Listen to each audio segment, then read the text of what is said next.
Welcome to the Look Good, Move Well podcast. Welcome back to the show, everybody. Banter topic, what's sore on your body right now? And prioritize from like most to like, this is just like normal soreness. Traps, back of the neck, lats, but that's because I did an upper body day today and it's regenerating past soreness and just bringing that soreness more to the forefront. Yeah. Yeah. Yeah. How about you? Actually, that was a good question I got the other day, or we were talking about, was like, what's the right amount of soreness? And I was like, well, if you go and do a training session and you're completely recovered from the last one, then I would argue you didn't push hard enough in the last one. Like, that means you had a 12-hour gap where you were not remodeling and, like building tissue. Victoria. I was talking about this with Sean. I don't know what you're talking about. Don't bring up my clients like that. No, I'm kidding. Only I can chastise my clients. Give Victoria grief. Yeah, when I went to go like cross my legs, I was like, I put my leg down on my ankle and I was like, whoa, my hamstring is still lit. Yeah. I've been doing a lot of like Nordics and hamstring curls. But like just this training build, I just sort of like reincorporated like RDLs, and damn, that's just a different level of it's a different type of soreness that I'm getting. I love an RDL. I love that soreness. I do not need a lot of weight to get my hamstrings to talk to me. That's for real. I've been doing that sled push into other leg things combo a lot in my conditioning lately, and that'll get you. Like going from the sled right into something else. Like a lunge or a goblet squat even. Doesn't even have to be heavy. Yeah. A dumbbell hang clean. Oof. Yeah. These are wonderful applications of agonist supersets. I like it. Love an agonist. Well, we're not talking training today. We're talking nutrition. Yeah. We just like training. Endless questions that always surface around the topic of macronutrient balance. And I think it's worth diving into. We'll kind of answer some of the frequently asked questions that we're getting right now. And while macros have they play in a very important role in people's nutritional success, there's still, I think, some confusion, and some of the questions I get are a little misguided. It's like, that might not be the right question to be asking, or you're asking a question which is just kind of exposing a misunderstanding of how this whole thing works. How does this work? How the heck does this work? Yeah. These macros. Yeah. And what is it? What is a macro? What's a macro? What's macro? So where do you think is an appropriate place to start for this?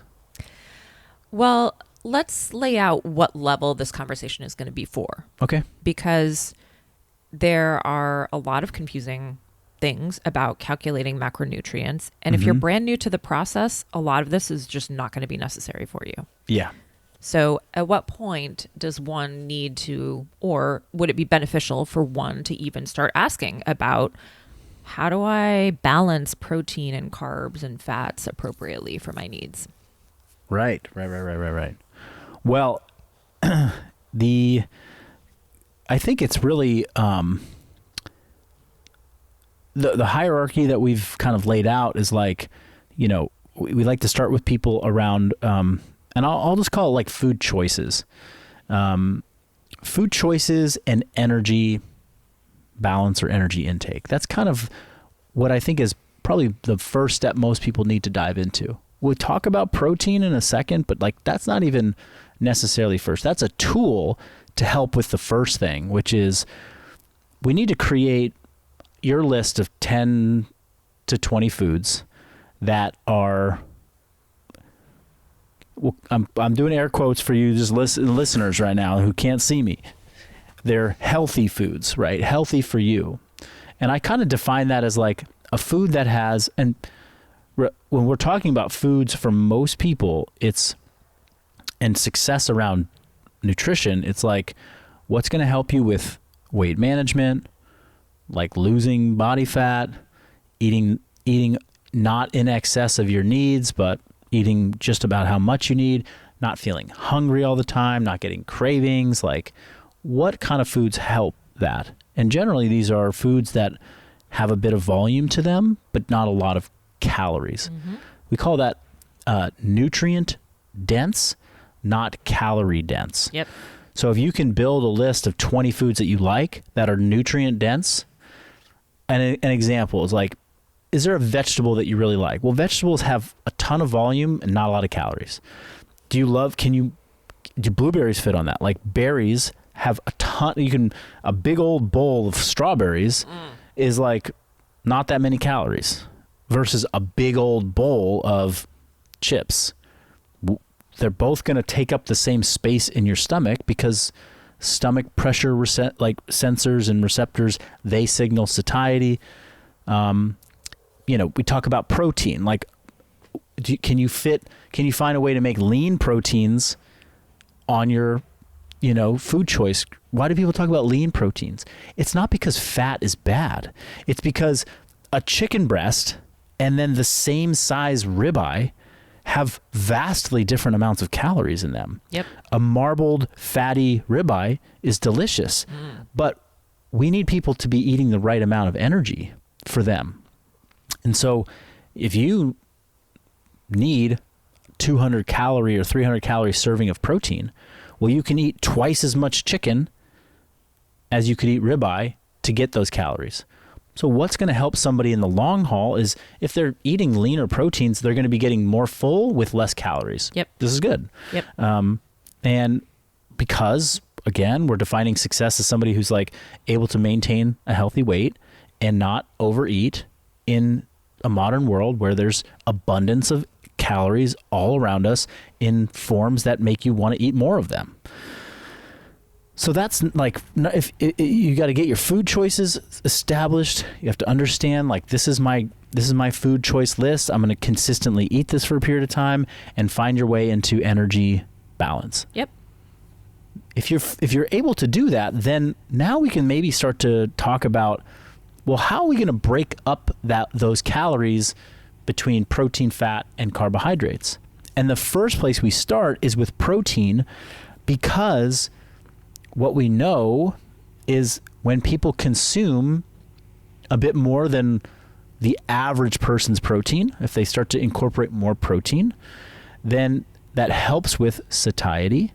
It helps with it to curb cravings. It helps with this first goal of creating repeatable food choices that help you maintain energy balance. So like the kind of hack is like, add more protein, that helps you maintain energy balance. Yeah. That also, in multiple ways. One, it curbs some appetite, but it also helps you build some muscle, which then raises your metabolism, which then helps with the energy balance equation. So that's kind of where we're at. So how many carbs or how many fats you get in, that's not really as relevant to that first stage. So somebody who's listening who's like, I haven't actually accomplished that first stage, then let's start there. Yeah. Let's start with these 20 foods that are going to work for you. This is your kind of, not your meal plan, but this is your grocery list. Mm-hmm. Now let's start to really focus on getting a volume of food that is not super high in calories. This is where calorie counting is kind of useful. It's like, oh, look at that. That breakfast fills me up, but it only has 400 calories. And this breakfast fills me up and it has 800 calories. If I can just focus on the first option, more often than not, I'm going to start to be in more control of my weight and my body composition and just how I'm managing energy balance. Yep. And of course, you're going to be eating carbs and fats within that. That you're not going to have to like plan that out. Like, it's just going to happen because when you eat whole nutrient dense foods, there's usually a combination of some protein and some fat and some carbs, and it just happens that way. The exact ratio does not matter in the initial stages of making progress with your food. Yeah. But at some point, it starts to maybe be a question. Do you want to have, is more carbs better, or is more fat better for you? How much protein should you be having? Do different types of training warrant different types of carb, fat, protein ratios? Do certain individuals do better with this type of ratio versus that type of ratio? Is there one universal ratio that's best for everyone? And that really is like, it becomes very experimental and not like, this is not the thing that's going to unlock your, success. Right. Anybody out there that says macros are the way to go and that's how I experience success, the reason for that is because counting macros is equivalent. It's a proxy for counting calories. All they did was like, I followed my macros and I started to lose weight. It's like, well, if you just tracked your energy intake, you would also lose weight. And that's why it's working for them. So macro counting is not the magic sauce. It's creating those food choices that deliver lots of energy, lots of nutrients, lots of fullness, and don't pack on massive amounts of calories. That's what you want. Then you can start to say, and that, that can look a lot of different ways. And then you can start to get nuance and say, hey, how many carbs and fats should I be having? How much protein should I be having? So I hope that's a good, we're entering into the conversation that happens in the tier 2, 3. Right. And it's good to set the expectation that it is not going to unleash 4 new levels of performance and shreddedness and whatever. It's yes. This is just dialing, optimizing. Maybe it's good to talk about what benefit someone could hope to experience from just adjusting these nuanced things. Yes. And I'll just reiterate this again. If starting to dial in your macros yields those crazy results that you just talked about, it's because you skipped the first step and the macros basically got you to do the first step. Yeah. Yeah. I started counting my macros and suddenly I got shredded and my performance went through the roof.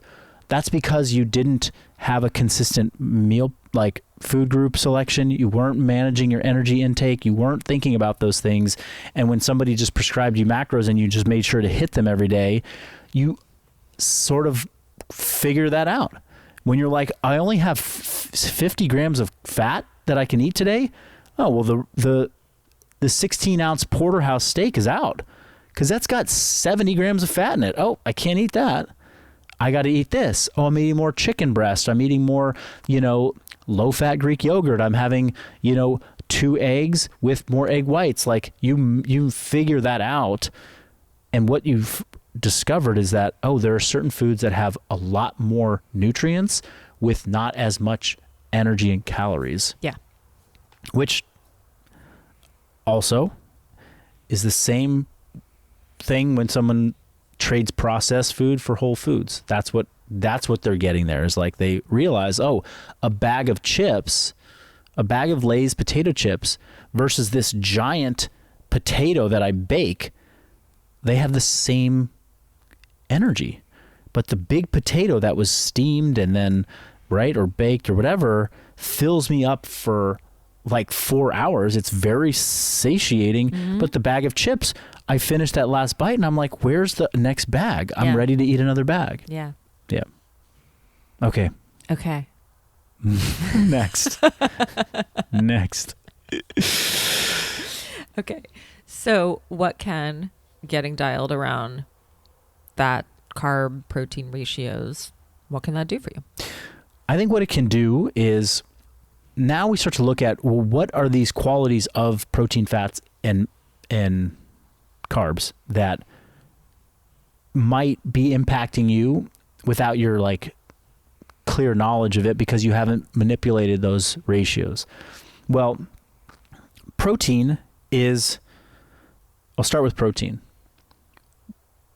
We talk a lot about this is how much protein everyone should have, right? And the 1 gram per pound of body weight gets thrown out regularly as like a goal, a target. And that ensures if you eat 1 gram of protein per pound of body weight, ideally, I actually won't get into the nuance there yet, but I'll come back to it. If you do that, you have, without question, covered your nutritional minimums with protein. The research actually points towards needing less than that to maximize muscle, building and muscle synthesis. So when we say 1 gram per pound of body weight, the research generally points to like somewhere around 0.8 grams per pound of body weight being, like totally sufficient to maximize your growth and muscle gains and all that. So if we just do 1, then we give ourselves a buffer. Mm-hmm. However, people start to learn that like if energy is the thing that we need to be controlling for, the amount of calories, like that's this number we got to keep right. When I eat 1 gram per pound of body weight instead of 0.8, those are just more calories that I'm putting towards protein versus putting towards carbs or fats. So it's a trade-off. So maybe you're like, hey, I've been eating, some people are like eating way more than that. They're eating like 1.25 grams of protein because they're like, more protein is better. It's like, well, maybe you're just wasting calories on added protein that's unnecessary. Plus, protein's more expensive than carbs.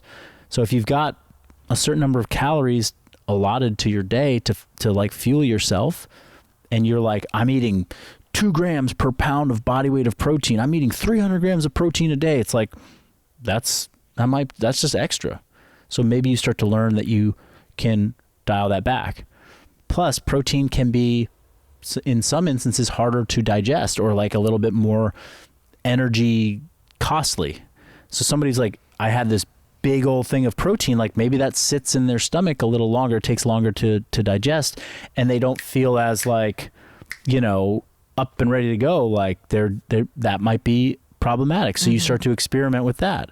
And this has been one of the things I've been exploring for the last 2 years. I'm like, I used to be kind of like a 240 grams of protein kind of guy per day.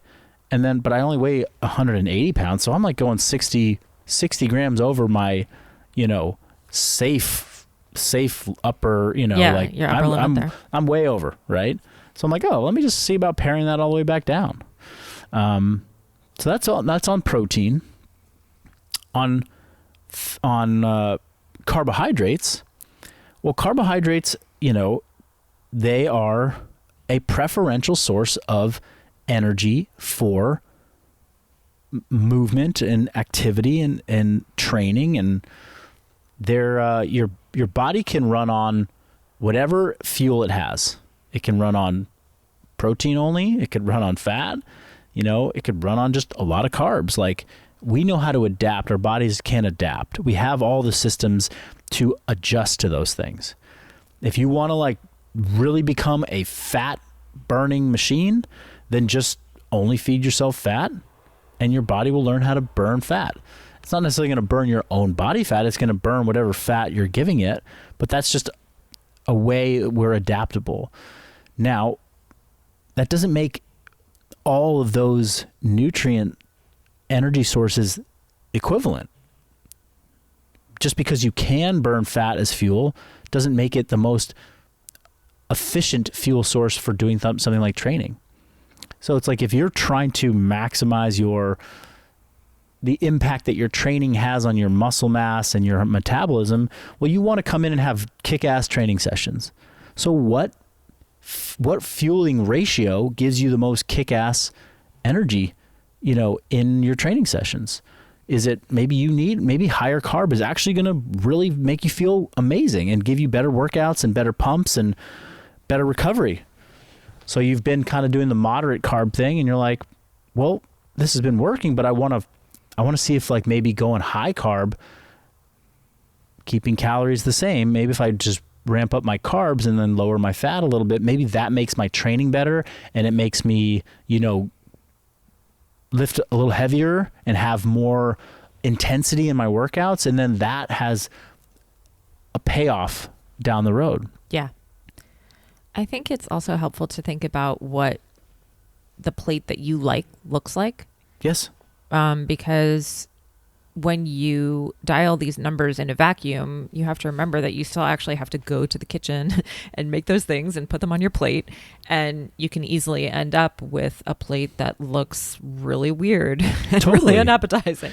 Yeah. Or one that's, in order to make the plate work around these numbers that you've set, you're putting in more energy and time than you want to. Yeah.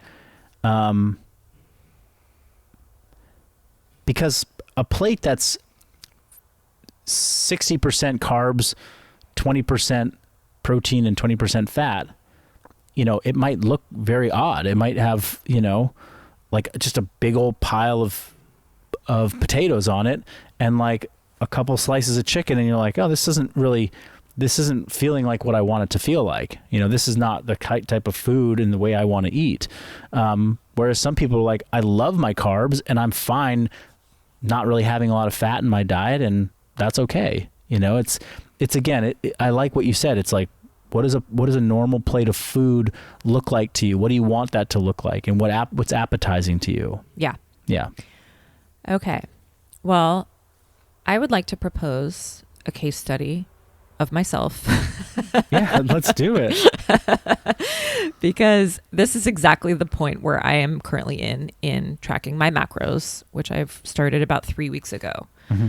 And I've been very consistent about hitting my protein numbers and my calorie numbers. And I haven't really been considering the balance of the carbs and the fat. Some days they're my target numbers, some days one is over and one is under, but I'm hitting the overall calorie amounts correctly. So yeah, great. Before you go further, you're in stage 1. You're not in stage 2 because you're not tracking your macros. You're tracking your energy. Tracking my energy. And you're using protein as a tool to make sure that you're at least covering your needs in the muscle building recovery department, which is great. And so now you're like, and what you just said of like, sometimes my carbs are up a little bit, my fats are down, and they kind of, but I'm always getting the calories. Like, that is money stage 1. Yep. And I mean, it's not, I don't want like to say stage 1 is like, well, that's just the beginner thing. It's like, that's the goal, right? Anything beyond that is like, you're trying to optimize in some way, but you're experiencing ton of benefits right now. Like Absolutely. You just wrote about it. What are you noticing by just doing that for 3 weeks? Yeah. So energy is a lot more even. Good. I noticed that my energy for training is adapting to consistent calorie amounts and consistent protein amounts, where I used to have more fluctuations when I'd come in to train and be like, some days I really can't hit this. And like, those still happen. Sure, like they're not going to completely go away, but I just feel like I'm more tapped into a steady supply of energy resources. Yeah. And no cravings. I'm having chocolate and treats and things as they fit into my energy balance. Yes. But not feeling driven to go grab a bag of chips and a bag of Sour Patch Kids. Mm-hmm. And I am just reconnecting with the process of feeling like, oh, it feels really good to just know that I am getting sufficient calories and sufficient protein, because I'm someone who tends to get stressed and just skip a meal or have a bag of chips for dinner, or, just not really optimally hit those numbers if left to my own devices. And then, I'm also noticing like, okay, there's something that comes with tracking calories and macros, which is, if I'm going to eat the piece of chocolate, I'm going to log it, and I might have a feeling of like guilt or shame or like, oh, I shouldn't be eating this right now. And it's like, okay, this is just something to keep an eye on. That's like just sort of part of the process of being accountable to myself for what I'm eating. I don't feel like anyone's judging me for it. I might judge me for it. But that's not constructive. And then just noticing like the things that come with macro tracking, calorie tracking as just an added task that one needs to sort of think about and stay on top of. Yeah. So a question I got the other day, and I can like basically ask it to you. It was like, how can you eat that many carbs and stay that lean? So if you're tracking your numbers Yeah. and your protein as like this one macro that you're creating some priority around, Yeah. you know, could you envision a day where you had like all the carbs and very little fat? Yeah. Yeah. How would like, what does that end up looking like for you, or what would that look like? Yeah. So I've been using Chronometer, which is a great app. I enjoy it. And the carb number, which is my target for the day, I don't tend to really go over it dramatically.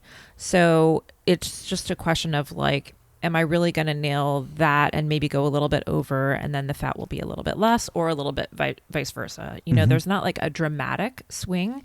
And so I think that's something to note, which is that if you are controlling for protein and you are controlling for calories, there's not a ton of extra variance left, you know, in your day. So it's not ultimately like, I think it does matter somewhat, which leads to my next question for you, but it's not going to make like a huge difference in like, oh my God, like, Yeah. you know, you're going to have a dramatic fluctuation. But okay, so like, we're going to get specific on yours. Yeah, You have cream in your coffee in the morning. absolutely. You log that. Yeah.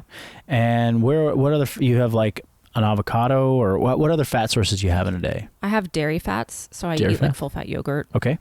I eat some olive oil, avocado oil, oils for cooking, Okay. butter. Butter. Yep. And then the rest of my fat typically comes from fattier cuts of meat if I choose to have that. Okay. So you could, if you wanted to, skip your heavy cream, just have black coffee. You could have I non-fat could not. dairy. You could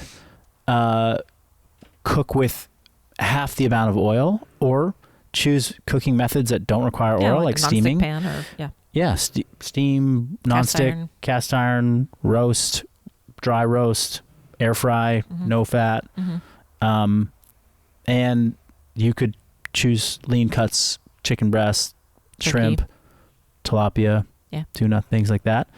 And if you did that, let's say it's, I don't know, 60 grams of fat a day, or what's your number that is like built into the I go for 100 grams of fat a day. okay, 100 grams of fat. So if we brought that down to like 50, then you would have an additional 450 calories that you could put towards carbs. Yeah.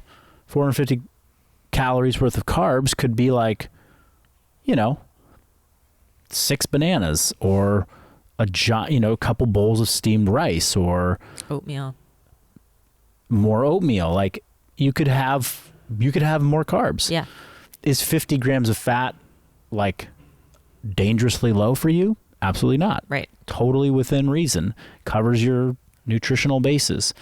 So the question is, Marcus, how can you eat that many carbs and stay lean? It's like, well, that's how Satya could eat more carbs, and that would look like a substantially more amount of carbs on her plate at the end of the day, just to make specific choices, just to sacrifice a fat for a carb. Or she could sacrifice protein for carbs, but we already have enough evidence and supporting data to say that's probably not a good idea for what she's trying to do. Additionally, Satya could start doing 30 minutes of steady state aerobic cardio every day. Yes. Which would increase her energy expenditure by maybe 300 calories. Okay, so then we're going to put all that towards carbs. So these are ways that you could manipulate your macros and your food choices to make room for a lot more carbs on a calorically balanced or energy balanced diet. Yep. Now, is that something that you crave and desire? I mean, I already know the answers to this. You're like, I'm not giving up my cream in my coffee. Like, I'm not giving up this. Okay, so, but are those trade-offs that you want to make for sustainability, for like enjoyment, for longevity, longevity of like being able to stick to this thing? Or is that something that you want to go and experiment with to see if it impacts your training in a profoundly positive way? These are the things people get to do once they've, and I wouldn't say that being 3 weeks into this is like your green light like to go and try something, no. right? If you're like a year into this, Yeah. then go ahead. Yeah. to like start to swing the ratios. Yeah. Because there's no perfect macro ratio out there. People are like, oh, you got to do carb cycling. You got to do high carb with this fat.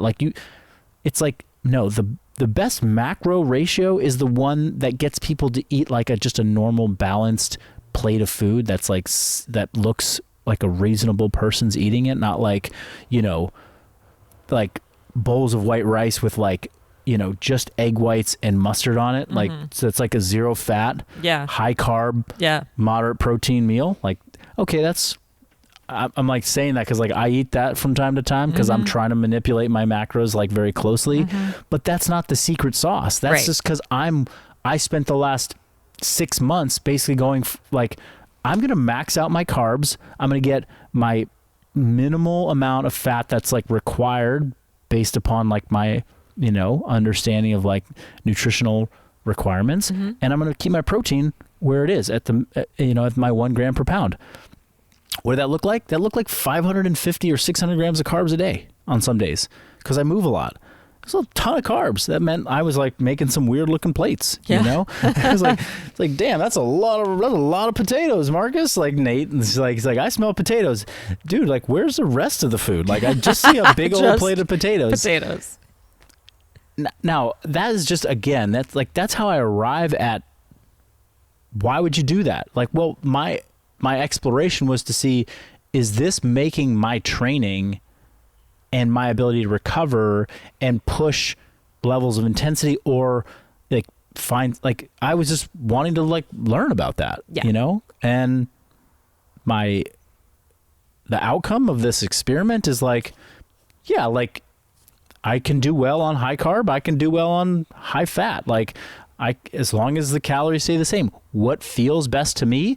Oh, I think at this stage of life right now, like eating a bit more carbs is actually kind of nice for me. And my muscles and my recovery and my body and my energy just feel a little bit more stable. It's a subtle difference. Like I could swing that ratio back the other way and be pretty fine. It's like these are nuanced equations here. The one that matters is protein, is calorie, consistency, and again, finding those food choices that are your go-tos that help you hit that time and time again without it feeling painful to do so. And if we can win those things, and then you want to manipulate a little bit over here because you want to do something special with your body or your performance or your body composition, awesome. And I also think it's like that's a worthwhile exploration at some point, not to like take things to the extreme. Like I'm going to go as high carb as possible. It's like maybe you end a 6-month period where you were hitting your protein, hitting your energy, your calories consistently. And over those 6 months, you look at you kind of realize like I eat about 30% protein, 30% fat, and 40% carbs. What would it feel like to go 50% carb? What if I just bumped it up like this much and I made an effort to kind of change how I look at my plates a little bit? And this is something that I think is important for certain groups of people to do because there's a carb phobia that they have been carrying for a long time. Yeah. They're afraid of carbs. And I'm like, well, now that you've figured out that it's not maybe you haven't figured it out, but you've established that what creates consistency for you is keeping your protein in check and keeping your calories in check. And that's what you've been focused on. Can we experiment with like a macronutrient to sort of help you overcome maybe like an aversion or a fear of it? And that's another reason to explore. It's like, hey, keep everything the same on calories and protein, but up your carbs and lower your fat. And tell me, if you do that diligently for 2 more months, tell me that carbs make you fat, right? Like show me the data, show me how that actually happens. Because people are like, if I eat more carbs, I'm going to just balloon up. It's like, well, not if you keep those other 2 things in check. So it could be worth experimenting or exploring for somebody who's like, I have this fear of it. It's like, well, maybe you don't need to be, maybe they're just like always choosing like super low carb foods. And it's like, well, maybe that's setting you up for something in the future where you're not going to be able to sustain it because you're like avoiding foods that actually you want and that you're just telling yourself you can't have. Yeah. Yeah. Can I ask my question? Sure. Okay. So 3 weeks in. Yes. And I went on an InBody today. And body fat composition, my body fat is up. Yes. But I'm like very muscular. I have like a high skeletal muscle mass. So, and overall weight is like pretty much the same. Okay. So the question is like, do I just keep on keeping on and maybe like track my carbs and fats a little bit more closely and see what happens? Or would you suggest making a change? I would keep on keeping on. And here's the thing. Your weight's stable. Yeah. You have good muscle mass. Yep. How about visually? Like when you look in the mirror, what are you seeing? I notice a little bit more body fat, but nothing like, oh my God, you know.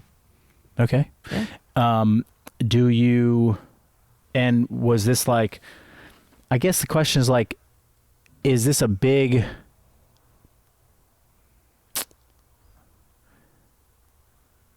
I think 3 weeks is like, let's go back to what the goal is here. Yep. All right.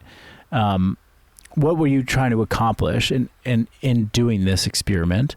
And if you've been dialed in on these things and you've been like consistent and having a consistent amount of energy output, like everything for the most part has been the same, and you arrive at this point and you see body fat went up by 1% or 1.5% or 2% or some small number like that, then you ask the question like, okay, well, all these things are feeling really good right now. Yeah. And I really like that. I don't love that this went up. I don't love this little change. What's more important to me right now? Do I want to correct for that and potentially, feel something different in my body and my training and my day-to-day? Or do I want to keep riding this out for another 3 weeks or another month and then take stock there? Yep. Maybe it levels out. Yep. Maybe this is now like my new body composition set point for this amount of, energy intake. And at any point you can say, no, I want to dial back by this much, and then implement that for 3 weeks. What does that do to your, if you approached this from like, I want to lose body fat, and you did 3 weeks of tracking and you were consistent and you got to the end of 3 weeks and your body composition went up by like we had a reliable source that was like, yes, I'm fatter, then I would say, yeah, we got to change it. Like, that's not the goal. The goal was not to like put on weight or to put on body fat. It was to reduce body fat. So, again, that's like, what was the goal to come in with? I don't know. How is this answering your question? What is it making you think of? Yeah, no. I mean, I think to me it underscores that there's not anything bad about continuing doing the same thing you've been doing, even if you do notice a small change. I think people, and I'm watching my own temptation to do this, of like, oh my God, the body fat went up. Stop the press. We got to reverse course. We got to make a dramatic change here. Like, red alert. I think that to me, it underscores that it's more about a very longer term approach than you might be inclined to feel like it is. And it is a good reminder that my goal in this is not to drop body fat necessarily. It's to perform well and to feel good and to maintain the same size clothing so that I don't have to buy a whole new wardrobe. Yeah. Yeah. Yeah. Well, then I think that becomes your answers. You have to, you have to look at it relative to where you started and what was the goal to begin with. And at any point that can change. You can be like, okay, I'm not happy with how things have, shifted in this way. I don't look the way I want to be looking right now. And I want to, so you adjust it. And the adjustments now become more, maybe easier, more precise for you. Cause like you've just developed this really good routine that allows you to like understand, okay, this is my structure of how I do food and it keeps me inside these ranges and it's been working. And okay, now I just now I know if I want to change that, I'm going to go down by 10%. And this is what that means in terms of like changing my meal structure and changing some of my food quantities. Yeah. Yeah. Yeah. And it also underscores that these numbers aren't the magic prescription. You have to test and tweak and try it out and be consistent and watch it over time. Yeah. I think body weight is still a very, good like number to pay attention to. It's like if your body weight's not shifting dramatically and you went and did an in-body scan and there was like, or some body composition scan that said like it changed by 1%, a small percentage number, it's like, how much, I wouldn't put a tremendous amount of weight into that, especially with, hey, an in-body scan, is one type of methodology of gathering body composition information. Is it the gold standard? No, it's not. And, did you have some dirt on your hands? Was there like, some sweat on the bottoms of your feet? Had it not been clean? Like, were the testing parameters a little bit off? Like, that can change those numbers a little bit. Yeah. So, but it's like if your body weight isn't changed, and the likelihood that you just like recomped in the wrong way, like where you just lost muscle mass and you gained some fat, but your body weight was still like 140 from point A to point B in 3 weeks, like with as much training as you're doing and as much protein as you eat, like that's unlikely. Yeah. Yeah. So we're at time. Okay. It's been a good, solid session. If there are any questions that came up out of this particular conversation, we'll continue to field your macronutrient questions. Send them our way. Yeah, and you can check out our macro calculator on our website, bodybuilding.com. Yes. Or just Google functional bodybuilding macro calculator. Yeah, exactly. You'll find it right. All right. We'll see you next time, everyone. Yeah.